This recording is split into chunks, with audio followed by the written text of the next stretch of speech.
All right, so here's a quick little project. So this is that Allis Chalmers WD that I picked up in May. This is my wife's machine, but it is in the shop, and it was her dad's. He bought it in the 60s, so it's been part of the family for a good number of years. And every time I've gone to start it since we've had it since May, it's been extremely difficult. It's still a 6-volt system. It had an 8-volt battery in it, and I stupidly bought a 6-volt when I was trying to get it started after it had been sitting for about a year. It still runs fine, but every time I've tried to go start it, the starter has given me absolute fits. And I'm pretty sure that's just because corrosion and stuff in the cables. Let's see here. I mean, honestly, the end of that cable, it's got a lot of duct tape. I'm pretty sure it's got to be original to the machine. And if you can tell that, you know, it's probably not in the best condition. So what I'm going to do, I'll keep that cable, but I think that this should be long enough. I had this sitting around the shop. It's a 20-inch. It's only a 4-gauge, but I figure a 6-volt battery, it should be just fine, particularly for that short of a run. So what I'm going to do is, I think all I need to do to replace it, I've already gotten the wrench out, is that right there is a 5/8. Hey, sweet. Nice and loose. So what I'm going to do is I'm going to take this cable off, and we're going to quick replace it. And I'll just set you up right there, and we'll just quick replace it and see if that's not our problem. I don't have the proper ground cable, so we'll have to do that at a later date. All right, there we go. Okay, so yeah, looking at this cable, it's really time to replace this cable. Yeah, I mean, you see the kind of how much wear it has, and then all of the electrical tape up here, I'm assuming is same problem as everywhere else. So yeah, we'll replace that and see if that doesn't solve our problem. So it's going to take me 2 hands to get in there. I don't think you're going to get really to see much of the video. So let me replace that real quick. I will show you the ground cable. The ground cable doesn't look as bad. Clearly there's some corrosion there, but I think our ground is probably fine for right now. So let me get this positive cable replaced, and we'll go from there. All right, got the cable replaced. Like I said, I don't have one for the ground, but I'll buy one this coming week. You know, this tractor is it's fine. It's just it needs a lot of work. I mean, if you can't tell, it drips from just about everywhere. But you know, it's going to be a long-term project. It's definitely got some work, but we've already decided we're not going to paint it. It's just the way it is. He replaced the manifold a couple years ago. Basically, he's done all the work to it that needs to be done. I think he bought the tires for it when he bought it in the 60s. I think he replaced the tires then. It does have the spin-out rims on it. You know, so yeah. I mean, it's a cool old machine. But now let's see if we can get it fired up. So, problem is every time I run it, I have to fill it up with gas because it all leaks out, so I got to fix the bowl at some point.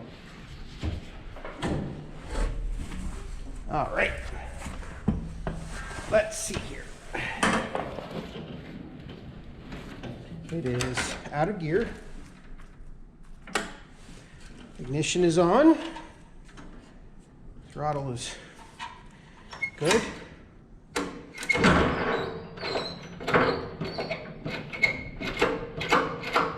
Well, sounds about like normal.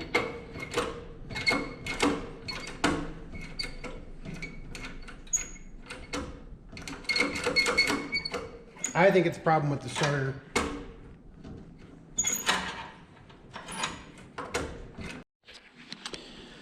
All right, so I can't remember where I left off, but basically my battery cable did not fix it. Instead, I did a little investigation, so I'm kind of doing this twice a little bit. But if you look over here, I've got the and I can't remember where I left the last video. I've got the rod off the starter switch right there. I took that starter switch off, and basically, from the looks of it, that starter switch is just old and worn out. So what we're going to do is we're going to pull the starter, because the starter is easy enough to pull. And it just makes it a whole lot easier to work on than trying to take that off while it's on the while the starter's on the tractor. So basically the starter just comes off with that bolt right there. So if I park you right there,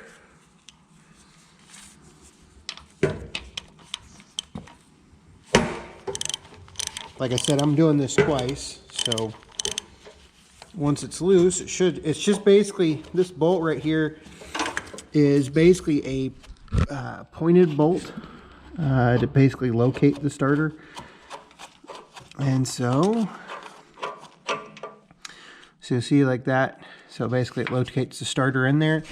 And then really I've already undone the electrical wires. So theoretically, we get two hands on there, the starter should come right off. So now I have a starter.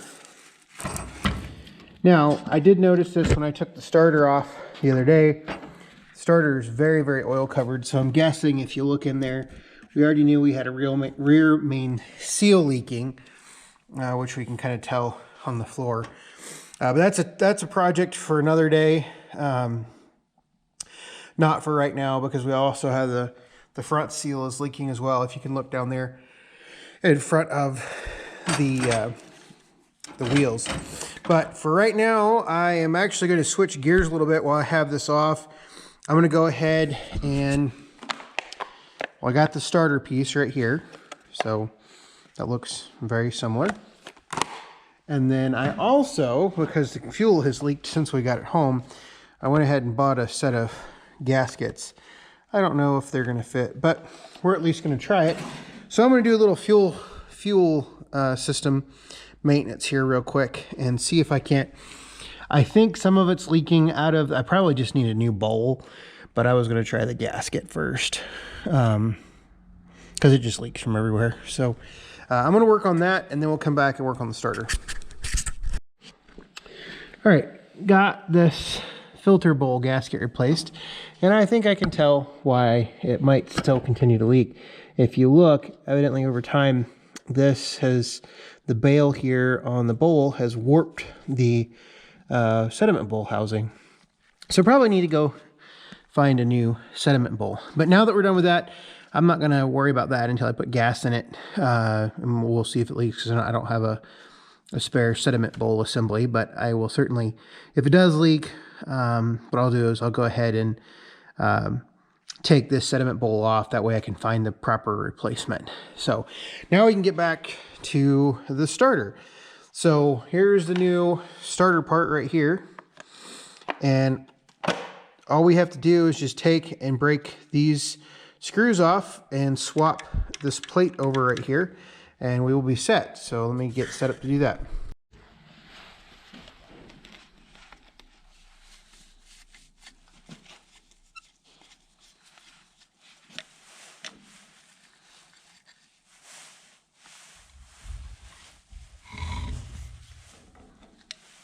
It's not light.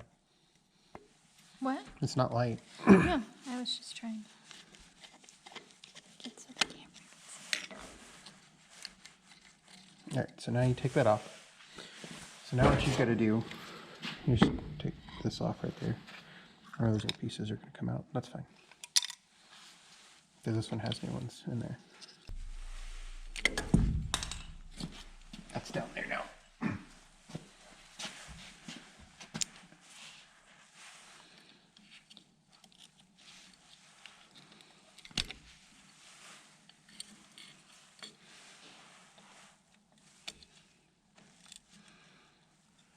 Yeah, better set of pliers. I don't know what I need. Oh, me.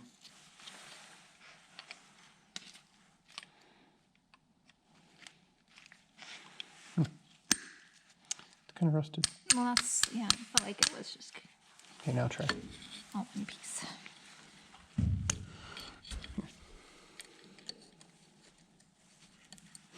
Just gonna get it with those, just out of spite.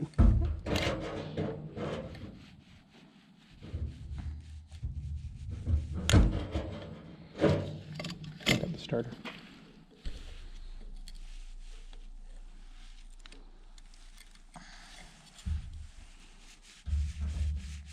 I'm getting it. Okay. Now, key thing is if we're gonna be able to back out this pin.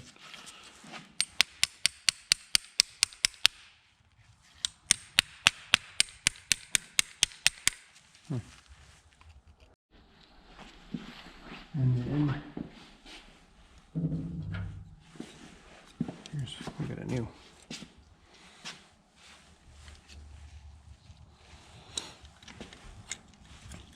I do it from the other side.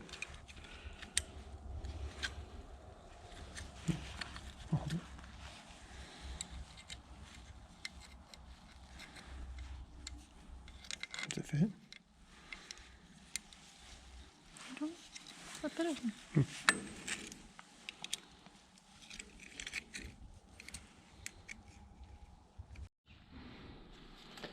All right, so we drilled this out because this pin was larger than the new hole, but at the same time, the width of the mounting tabs is considerably wider.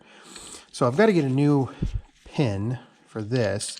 But in the meantime, what we're going to do just to get it operational is we're going to take, and since the bracket here goes in the middle, we'll just take and put our key in, right, or our split key, whatever you want to call it, right there, and it'll stay in. It just won't be as supported as it normally would be. So that's what we're going to do. We actually worked on it a little bit more and got it. We were able to get it fixed.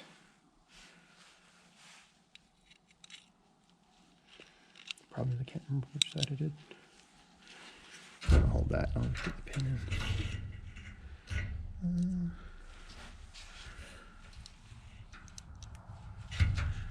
I think we got to rotate it a little bit. There you go. Rotate it back around. I think we got to flip the pin over.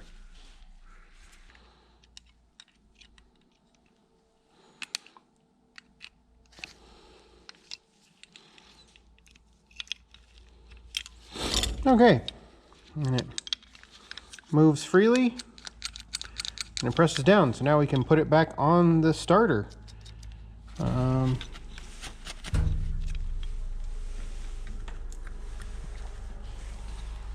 Well, naturally, it doesn't quite fit, right? Looks like we got to drill some more holes. So I'll work on that. All right, so we're quickly losing our sunlight and our warmth.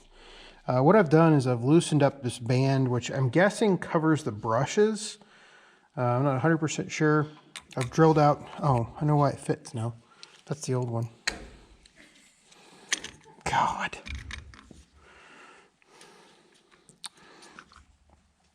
So what I'm trying to do is, if you can't see, it doesn't fit quite right in here. And I'm not exactly sure, well, I mean, I know why, because it's a replacement part. But this band right here, I'm not really sure what this band does. I have my guess that it covers the brushes or something along those lines. So I think what I'm going to do is I'm going to see if I can't move it. Watch, a bunch of things are going to fly out of here when I do this. Which would be par for the course. Because basically I can move it to there, but then it looks like something happens and I can't move it any farther than that. But when I bring it back here, there's some cardboard underneath it. So, no, I think it's original. Cardboard?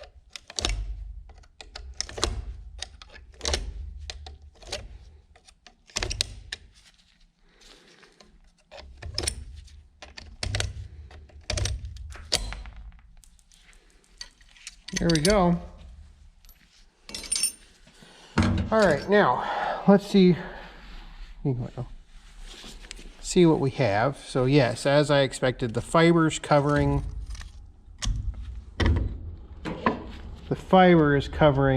the brushes on the starter.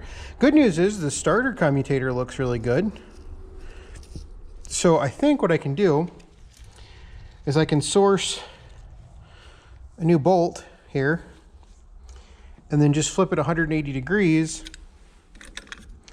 and our new one should go on just fine. Seems like it should, based on the feel of it, it does hit, so we should be good there. So I'm gonna go find a new bolt and nut, and then we can carry on.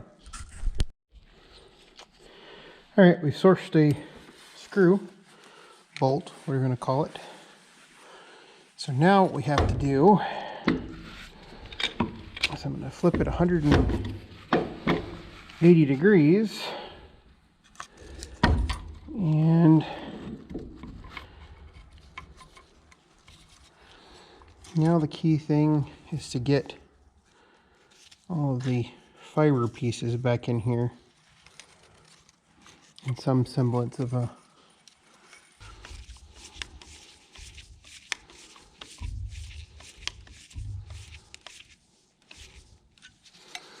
now hopefully when we turn it over we don't see any random parts laying around. Nope, perfect. Now theoretically we can get, and it does, perfect. Now we can get our starter switch settled down. All right, so now we get to put the starter back in here, and like I said, the only thing that's really changed is the fact that we got the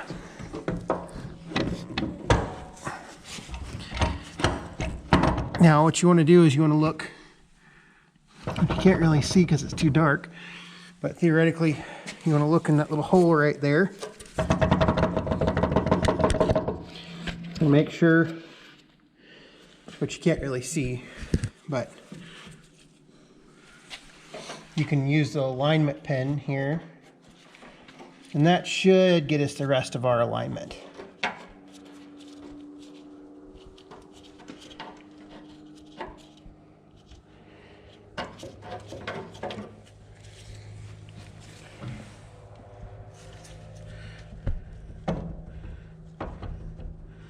Okay, needed to rotate a little bit. All right, so now we can tighten it in.